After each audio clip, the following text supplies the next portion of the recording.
Elena escorted me to the courtroom. Our love had endured for many years. She was convinced I wouldn't have the bravery to appear before the court. Yet, when I took my place at the defendant's podium, astonishment was evident on everyone's faces. They presumed I was there to accept my punishment. What they failed to understand was that my presence today was to reclaim everything that had once been mine.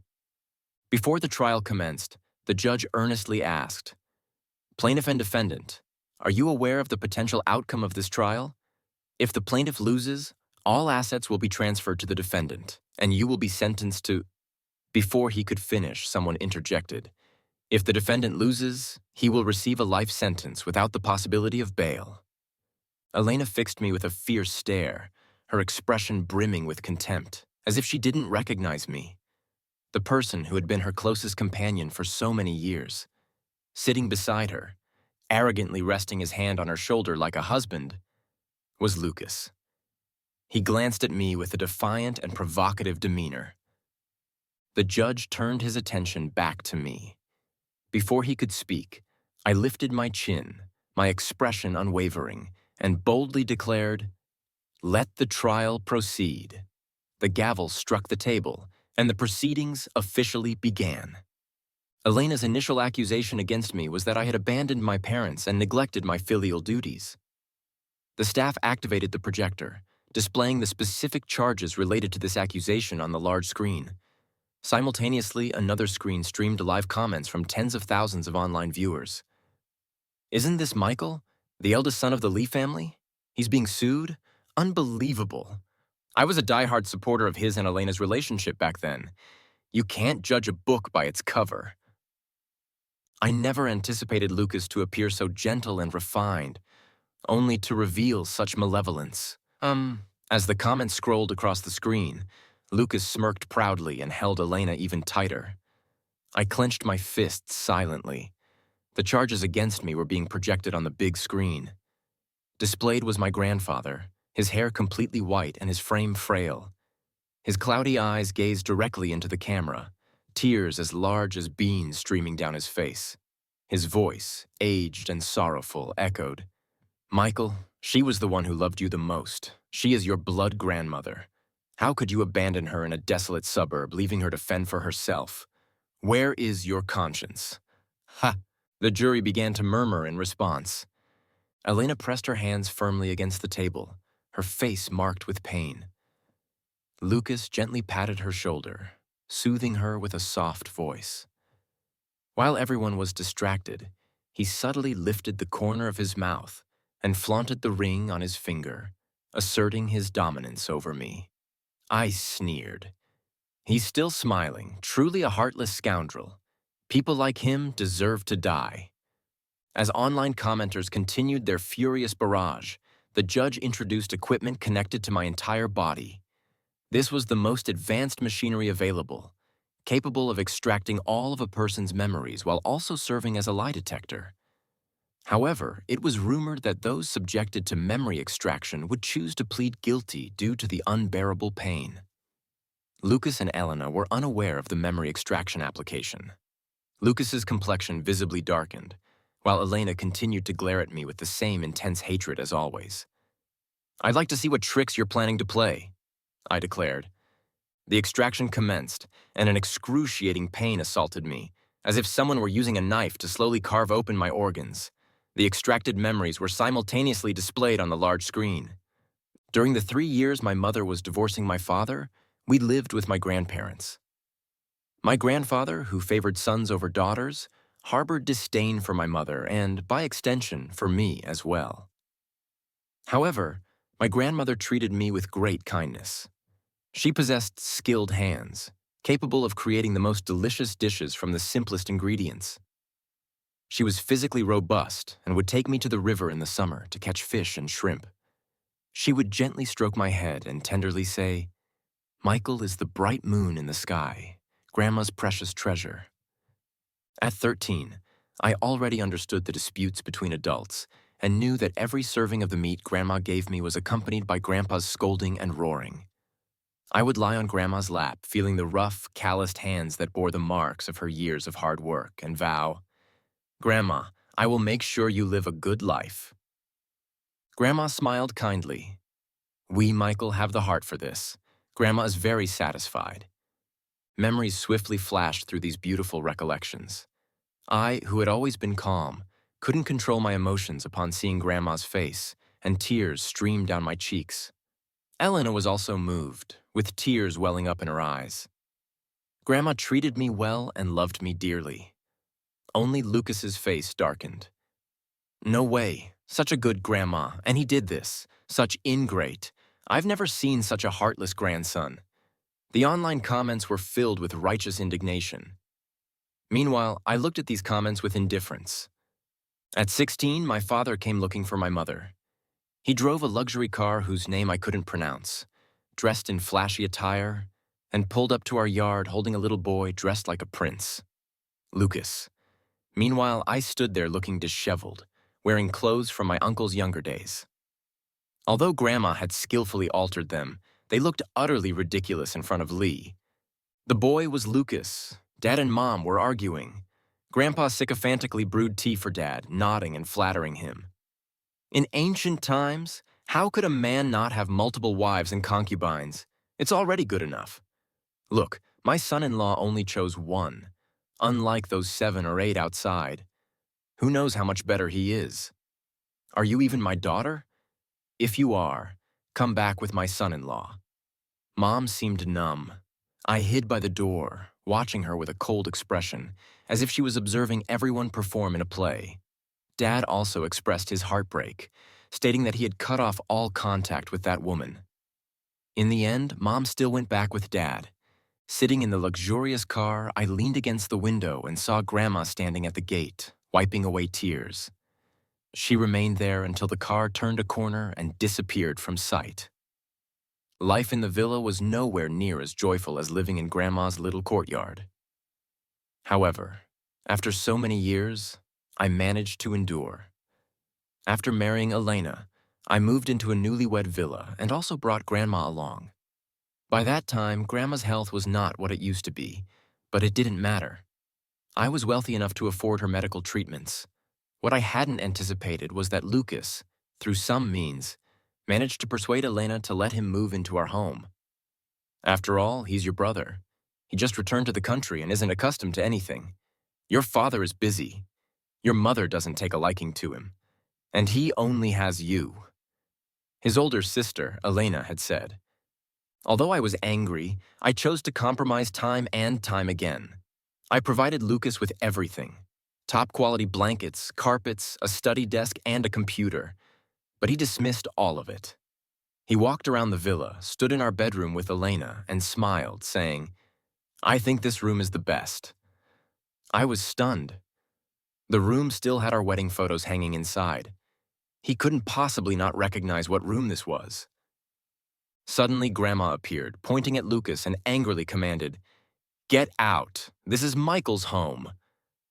Lucas was startled, frowning at Grandma with an unpleasant expression. "What right do you have to speak here, you servant?" Grandma wasn't angry because of Lucas's misunderstanding. She stepped forward and forcefully pushed Lucas out the door. "Get out!" I supported Grandma and looked at Lucas, saying, "She's not a servant. She's my grandmother." At that moment, Elena returned. Unaware of the situation, she stood at the staircase entrance and asked, confused, "What's going on?" Lucas immediately turned to Elena. Just moments ago, his face was full of disgust and impatience, but it instantly became humble. "Elena, I'm sorry. I mistakenly thought Grandma was a servant and made your brother angry. He told me to leave. I'll go now." Elena furrowed her brows and looked at me, somewhat angrily, saying, "Michael, it's normal that Lucas doesn't recognize Grandma after such a long time. Why are you being so aggressive?" I tried to defend myself. "It's not me. Lucas did it first. Leave Lucas's matters to my sister-in-law. You don't need to interfere anymore." Lucas followed Elena as they left, watching their departing backs. I felt a heavy weight in my chest, but couldn't bring myself to face Elena to explain. I could only sit on the bed in silent frustration. Grandma tightly hugged me. "We, Michael, deserve something better. If you're unhappy here, Grandma will take you and leave this place." Before marrying Grandpa, Grandma had purchased a small house in the countryside, intending to use it as a summer retreat. However, after getting married and having a daughter, her days became dark and oppressive, lasting until she grew old and weak. The small house remained unused all this time. Looking at Grandma's wrinkled face, I felt a pang in my heart. Grandma and I agreed to leave together, to live our own free and unrestrained lives, not having to worry about anyone else's feelings or rely on anyone's favor. But I hadn't expected Lucas to interfere. On the afternoon we had planned to leave, I returned home from work to find Grandma missing. I searched the entire villa and questioned every servant, only to discover that Lucas had taken Grandma out early in the morning. Feeling uneasy, I hurriedly called Elena, but her phone kept showing as busy. With no other options, I tried calling Lucas. To my surprise, he answered immediately and asked me to meet him at a cafe. At the cafe, Lucas greeted me with a smile. "Didn't Grandma want to leave? I've already sent her away. No need to thank me too much." A bad feeling grew in my heart. "Where did you take Grandma?" I asked. Lucas looked relaxed. "We drove for over an hour. There was no one around, and I don't know where she is now." I couldn't believe it. He had abandoned Grandma in a desolate area. Consumed by anger, I stood up, grabbed Lucas by the collar, and punched him. Ignoring Lucas falling to the ground, I rushed out in a panic. I didn't find Grandma until midnight. In a deserted suburb inside an abandoned factory, Grandma was leaning against the wall, curled up as if she were merely asleep. The cold winter night was a death sentence for an elderly person already suffering from a severe illness. Grandma had left. What I hadn't anticipated was that when I returned home, I was met with the full fury of my family. My father slapped me across the face, demanding, "Are you even human? How could you abandon Grandma in the wilderness?"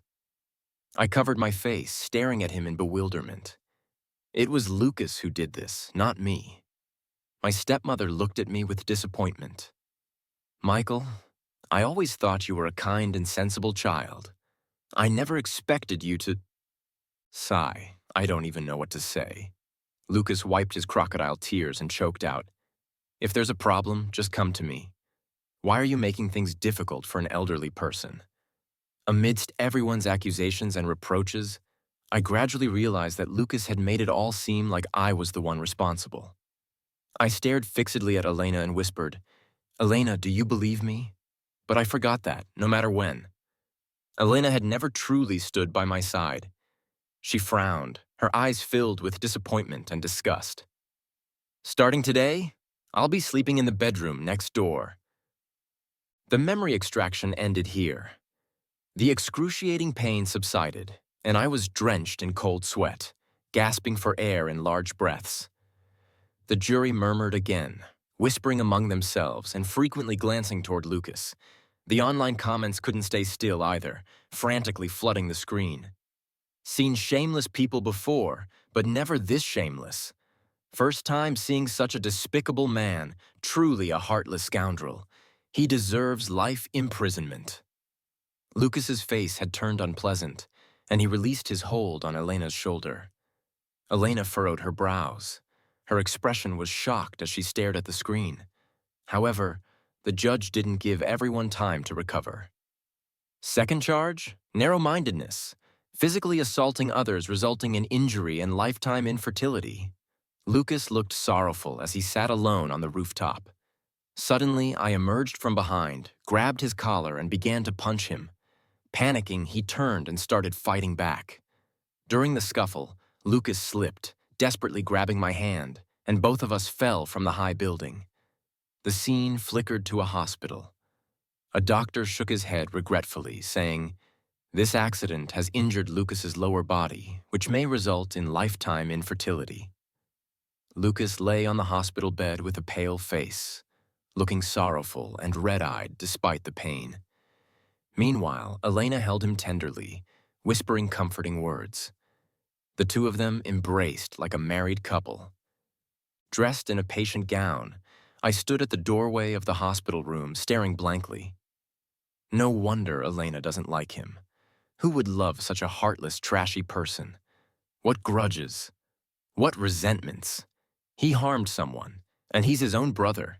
This is directly cutting off his lineage. So malicious. Some online commenters mocked sarcastically in the barrage comments, but not a single one showed sympathy or comfort. They firmly believed that I had turned dark and was seeking revenge against Elena and Lucas because of Grandma's death. Metal instruments pierced my skin, connecting to my nerves, extracting my memories. The pain felt like being chopped and carved with knives and axes, almost making me faint. I tightly pinched the flesh on my thigh, not wanting Elena and Lucas to laugh at me. On the screen, my memories began to play. In the 3rd year of my marriage to Elena, Lucas was set to return to the country.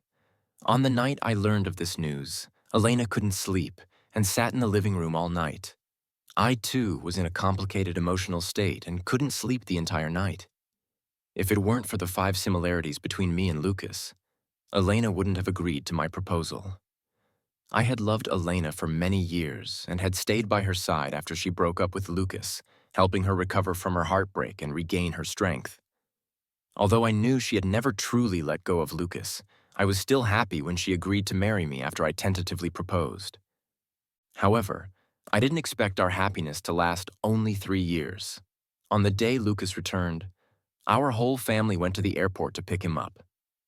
As soon as he got off the plane, his eyes scanned the crowd, and upon seeing Elena, a smile instantly appeared on his face. I stood next to Elena, reaching out to hold her shoulder, trying to let Lucas understand that Elena and I were now legally married. But Elena acted faster. She quickly stepped forward, naturally pushing the suitcase beside Lucas, and walked forward, showing concern and warmth towards him. Compared to her cold demeanor towards me, she was like a completely different person. I knew Elena had never truly let go of Lucas in her heart. In this situation, my love for her left me only with silent bitterness. I naively believed that Elena and I were married, and this was an unchangeable fact. I thought that with time and my willingness to give, I could change Elena and make her love me. This illusion of self-deception was shattered when I saw Lucas accompanying Elena to the obstetrics and gynecology department. When I returned home, I found Elena's previous ultrasound report and realized she was already 2 months pregnant. Lucas put out his cigarette, spat on the ground, and looked at me with a somewhat contemptuous gaze. "You discovered it quite late, didn't you?" Actually, the child in Elena's womb was already there on the night I returned to the country. See, Michael, even though you and Elena are legally married, she still couldn't resist coming to me, but it doesn't matter. As a brother, I won't hold it against you. Once my son is born, you can be his bodyguard. The heirs of the Lee and Kim families aren't just any ordinary people. I felt a surge of anger rising within me. My hand, hanging by my side, gradually clenched into a fist. I couldn't understand why Elena would betray me. Seeing Lucas approaching my side, I gradually clenched my fist. I couldn't understand why Elena would betray me. Seeing Lucas about to leave, I lost my composure and grabbed his hand tightly. "What do you mean? Elena couldn't have cheated on me." Lucas disdainfully shook off my hand, pulled out a tissue, and disgustedly wiped the spot on Kim's side that I had touched. "What do you mean? Isn't it clearly written? Take a good look." A person's worth lies in their self-awareness. If I were you, I'd have packed up and left a long time ago.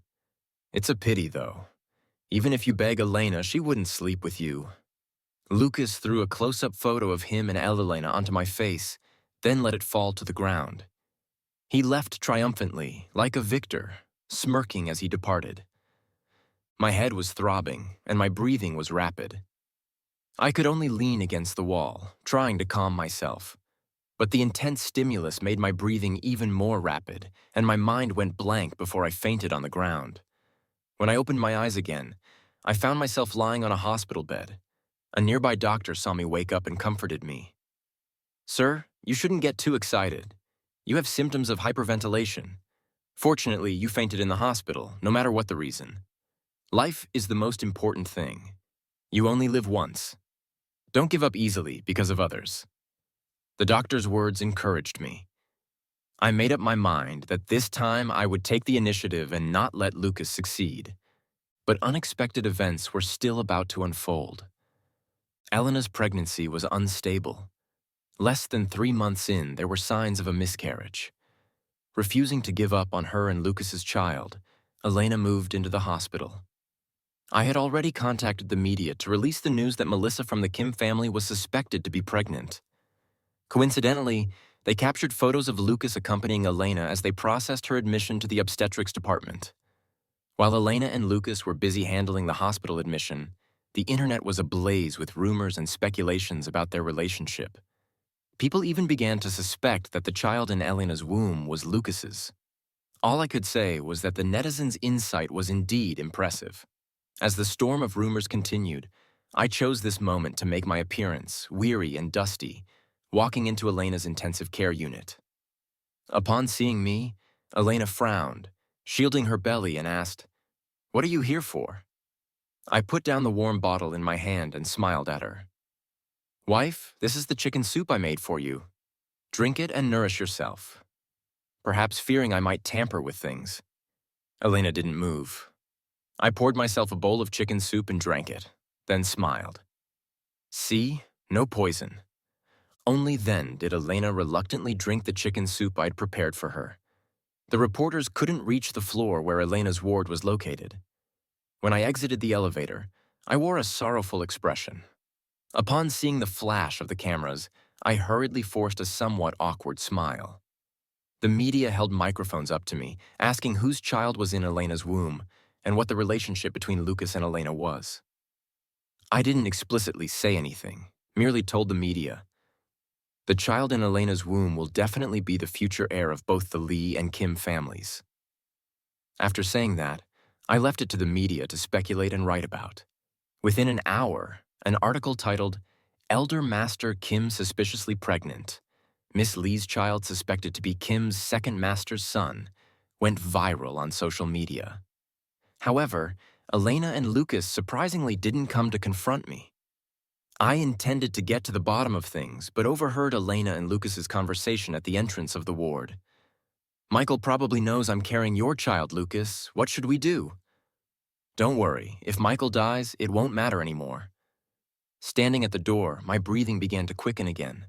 I could only try my best to calm myself. I had never imagined that Elena and Lucas would actually want to kill me. Snowflake patterns flashed across the screen, then exaggeratedly distorted. The judge stood up, waving to signal the technician to come over. This was the first time during a live trial that a monitor had malfunctioned. The technician meticulously inspected it for a while before announcing that the memory extraction was too painful for the subject, triggering the body's protective mechanism. The online comments updated in real time. "Oh my God, I've never seen anything like this before. How painful must the subsequent events be? My goodness, people may know faces but not hearts. Extract the memories quickly. I need to see what happens next." As the online comments intensified, Elena cleared her throat and announced her request. "The rest of the events everyone has already seen. Elena, are you even human?" Just as the audience's attention shifted to the previous playback where I pushed Lucas off the building, injuring his lower body and causing his infertility, a young voice suddenly emerged, breaking the deadlock. "It's the doctor from that day. Oh my God. Why is she here? The truth behind the events is about to be unveiled. We're about to find out who the real villain is. I stand with Elder Master Michael. A child raised by grandma can't be a bad person. That's not necessarily true. People with closed personalities often end up being antisocial." The online comments erupted into chaos once again. The judge took the paper handed to him by the clerk, adjusted his glasses, and carefully read it. He then struck the gavel, signaling for silence throughout the courtroom. "Dr. Sarah has come to testify for Elder Master Michael. Based on the principles of fairness and justice, if Sarah's testimony is found to be false, she will also be sentenced to life imprisonment and stripped of her personal assets." Dr. Sarah's memories were quickly extracted. Lucas held a test report, his eyes filled with shock. The report showed that Lucas had low sperm viability, and the signs of fetal arrest in Elena's womb were closely related to him. However, the child in Elena's womb was something he had worked hard to conceive. If the child was lost, given his current condition, making Elena pregnant again was simply impossible. But the doctor stated that if Elena didn't undergo surgery, she would be in danger. Lucas hesitated multiple times. Such a disgraceful matter. He didn't want a third person to know about it. Doctor, if someone accidentally falls from upstairs and hits their lower body, would that cause infertility for me? I didn't expect Lucas to be so ruthless. Sarah's expression was somewhat conflicted. Mr. Kim, you only have oligospermia, which is treatable. There's no need to harm yourself like this. Sarah was Elena's consultant doctor, and this hospital was also run by the Kim family. She had seen many of these high society intrigues, but she chose not to expose them. Spare him, Mr. Kim, Sarah carefully advised Lucas. Even if Miss Elena can't keep the baby, as long as you receive proper treatment, you can still have children in the future. What do you know? Lucas glared at Sarah, his eyes filled with madness. I never imagined Elena would marry Michael. I proposed to her so many times. She never accepted, but she agreed to that fool Michael. I don't know if it was the old thing that had a conscience, but in the will, you gave Michael an extra 15% stake, plus the 10% he already had. He has more than me. If I hadn't tightened my grip on Elena to make her divorce Michael, do you think I'd still have the time to sit here and talk to you? Elena only says she loves me. If anything were to happen between us, she would have been too shy. If I hadn't spiked her drink, she wouldn't have stayed that night. I'm also a young master of the Kim family. I'm no worse than Michael. Why should I yield to Michael just because I'm an illegitimate child? I won't make a wedding dress for him. Lucas vented all his frustrations, furiously putting on his coat and leaving the reception room. The scene shifted to my hospital room. I was dressed in a patient gown, pale-faced, my mind filled with the image of Lucas dragging me down the stairs. He had clearly intended for me to die. If I hadn't been cushioned by the rain shelter when we fell, I don't think I would have only broken a few ribs. Meanwhile, I hadn't noticed Sarah entering to check my medical records, urging the nurse to take good care of me. We fell. I don't think I would have only broken a few ribs. Meanwhile, I hadn't noticed Sarah entering to check my medical records, urging the nurse to take good care of me. Later, Lucas was diagnosed with severe lower body injuries, resulting in lifetime infertility. A few days later, on a deep night, I was ambushed in an alley and stabbed in the abdomen. If it weren't for my aunt passing by and calling an ambulance, I might have died. The emergency room light stayed on all night, and I finally escaped danger, while Lucas was surrounded by people in the hospital. Being comforted and accompanied, I lay alone on the hospital bed, enduring the pain from my stab wound. I hadn't been discharged yet and hadn't recovered from the fact that Lucas and Elena had hired someone to stab me. New blows followed swiftly. I received a summons to be taken to the lifetime court by Elena and Lucas. Just a single summons seemed completely inadequate to help Elena's true love vent her rage. The next day, several enterprises under the Kim family filed a lawsuit against me in the commercial court, accusing me of abusing my company authority and leaking trade secrets. On the third day, the Lee family's enterprises also sued me for losing public trust, causing Lee's stock to plummet and claiming that I needed to take responsibility. On the fourth day, a vibrant red invitation stood out conspicuously inside a white summons. Struggling to get up and confront Elena and Lucas, I ignored my weakened body and fell to the ground, tearing my already unhealed wound once more. In my state of low spirits, Sarah arrived. Oh my God, the infighting within wealthy families is truly inhumane. Sometimes, not having money is a kind of happiness. While the online comments lamented the ruthless internal battles of wealthy families, Sarah's image flashed rapidly on the screen. Unable to tolerate Lucas and Elena's actions, her conscience unblemished, she chose to help me fight the lawsuits. Due to her poor health, Sarah assisted me in collecting many documents. We often discussed matters late into the night.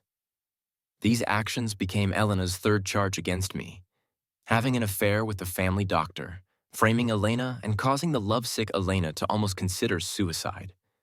Fortunately, Sarah was a step ahead, anticipating Elena's accusations.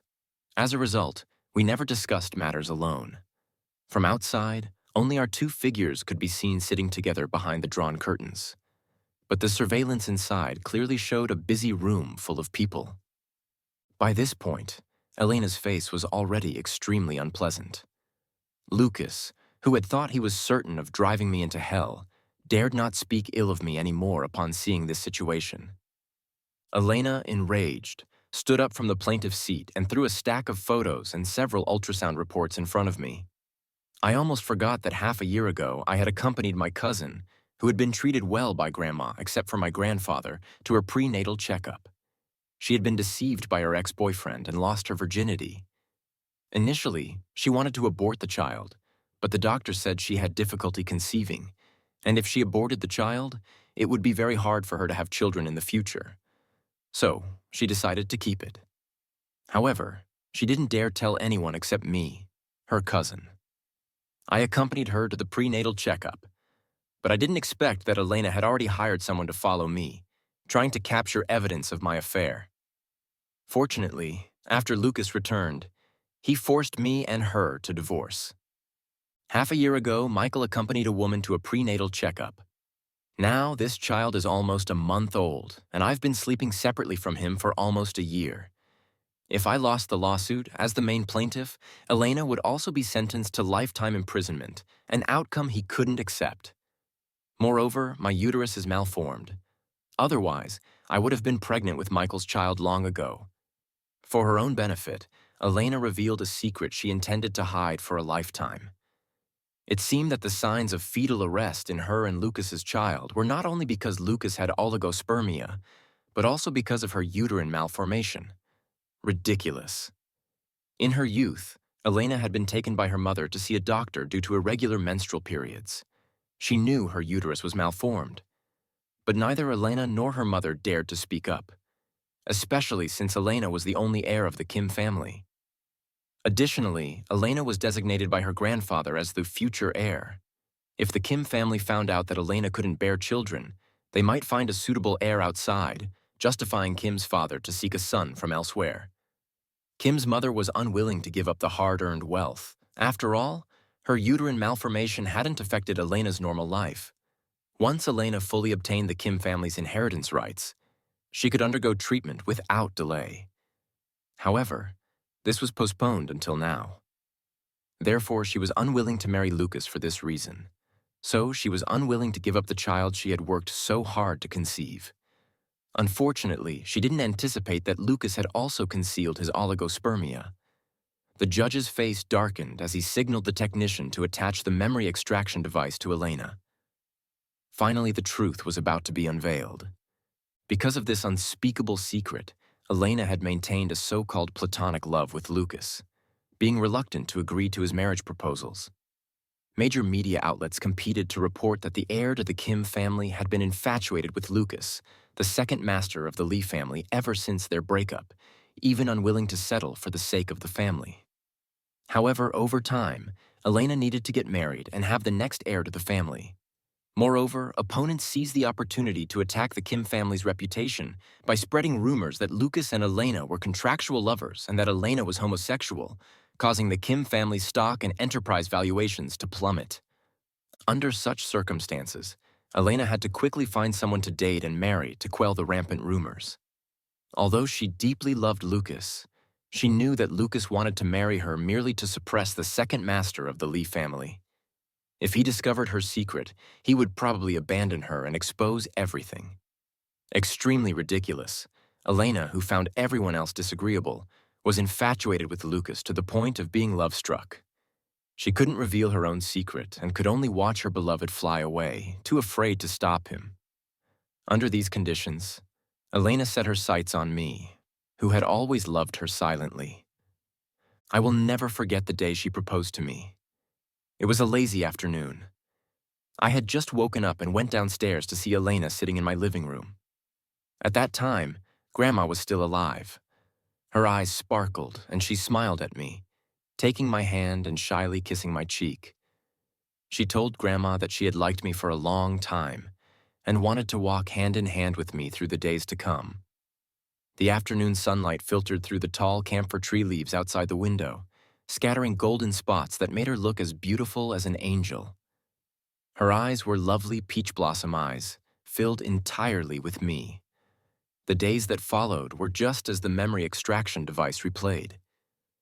After marriage, I was always the one giving, loving deeply, but in return, I faced betrayal and harm. That girl isn't Michael's lover, she's his cousin. And the child isn't his either. It's his cousins and her ex-boyfriends. Sarah broke the silence, throwing out a paternity test report that showed the child had no blood relation to me and that there was a 99.9% probability the child was biologically hers and her cousin's. Sarah's father was the consultant doctor for the Kim family, dedicating his life to serving them. Sarah and Elena had been childhood playmates originally. When Elena discovered her uterine malformation, she didn't think much of it. It was only her mother occasionally whispering in her ear that made her feel like she was truly irreparably malformed. Over time, her psyche became distorted. This psychological distortion completely erupted after she fell in love with Lucas. She wanted to hold on to Lucas, but knew she had difficulty conceiving. First, she begged Sarah to bear a child with Lucas in her place, but Sarah firmly refused. Later, she decided to drug both Sarah and Lucas, confining them to a room to force them into intimacy. When Sarah came to her senses, she was devastated and wanted to report Elena and Lucas for drugging and raping her. However, Elena threatened Sarah by involving her hospitalized father, demanding that Sarah bear Lucas's child on her behalf. Sarah's father had been a doctor all his life and, after retiring, developed severe bipolar dementia, requiring 24-hour care. The exorbitant medical expenses burdened young Sarah, who had just graduated from medical school and had no job. Her family's lifetime savings were all spent on her father's treatment. Watching her elderly father lying in bed, Sarah chose to silently endure the humiliation. After several years bedridden, her father passed away, and Sarah originally thought she could finally leave the despicable family. But Elena recorded videos of her and Lucas in bed to blackmail her. Even if Lucas left, Elena forbade Sarah from leaving. Elena claimed that since she was already malformed, the Kim family's future heirs would still have to come from Sarah's womb. Thus, Sarah lived numbly day after day, waiting for a moment to take down Elena. This included spreading rumors that Elena was homosexual. Unfortunately, Elena quickly married me, making such rumors collapse on their own. Sarah lay in wait and finally seized the opportunity when Lucas returned to the country. She wanted to kill the men who had raped her, but more importantly, she aimed to take down both Lucas and Elena. She had been constantly encouraging Lucas, telling him that he must ensure Elena conceived a child with blood from both the Kim and Lee families to legitimately win the power struggle within the wealthy clans. In reality, Elena had already undergone surgery to cure her uterine malformation. Being a generational consultant doctor and coupled with Elena's previous car accident, no one knew the truth. She had also instructed the family chef that Elena, upon discharge, was physically weak and needed to focus on her diet for recovery. The chef dared not say anything. Hidden deep within, Elena took bowl after bowl of fertility-enhancing drugs. Besides the fertility drugs, Sarah retaliated by giving Elena and her bodyguard other medications to induce labor and keep them confined together. Elena hadn't fully recovered from surgery and forcibly tried to have a child, but the child couldn't be kept. As for Lucas, he was merely a pawn in Sarah's plan. To ensure my plan was foolproof, after I underwent the pregnancy termination surgery, Sarah tested the blood relation of the child in my womb. Sarah calmly explained while holding the memory extraction device, feeling satisfied for finally getting her revenge. In simple terms, the child in my womb is indeed my child. Sarah suddenly sat up, staring intently at Elena. But the father of the child isn't Lucas, nor is it Michael, but the bodyguard next to you. I suggest you take a look at the explicit screenshots of you and your bodyguard on social media before they get blocked. Sarah's words drifted through the courtroom like a ghost, sending chills down people's spines and leaving their faces pale with no one speaking for a long time. The matter was finally concluded. Elena and Lucas became despised outcasts, and I was set to restart my life.